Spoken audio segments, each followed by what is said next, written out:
Praise the lord. నేటి వాక్యము కీర్తనల గ్రంథము 21వ అధ్యాయము 13వ వచనం. యెహోవా, నీ బలమును బట్టి నిన్ను హెచ్చించుకొనుము, మేము గానము చేయుచు నీ పరాక్రమముని కీర్తించెదము.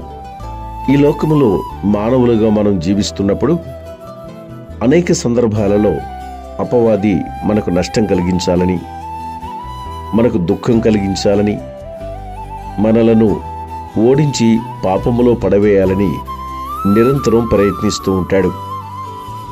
అనేకమైన లోకాశలతో, శరీరాశలతో వలపన్ని మనల్ని ఏ విధంగానైనను సరే లోకములోనికి లాగడానికి వాడు అనేక రీతులుగా తన అనుచరుల్ని మన మీద ప్రయోగిస్తూ ఉంటాడు.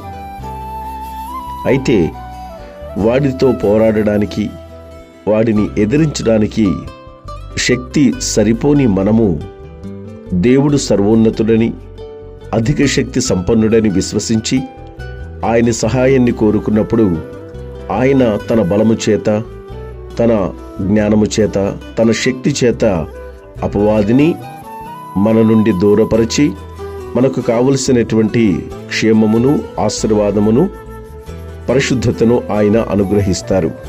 కనుక ఆయన బల సమృద్ధి చేత ఆయననే హెచ్చించుకొనుమని, మేమందరం కూడా నీకు గానము చేయుచు నీ పరాక్రమాన్ని కీర్తిస్తామని భక్తుడు దేవుని పట్ల కృతజ్ఞత కలిగిన వాడుగా ఈ మాటలు ప్రకటిస్తూ ఉన్నాడు.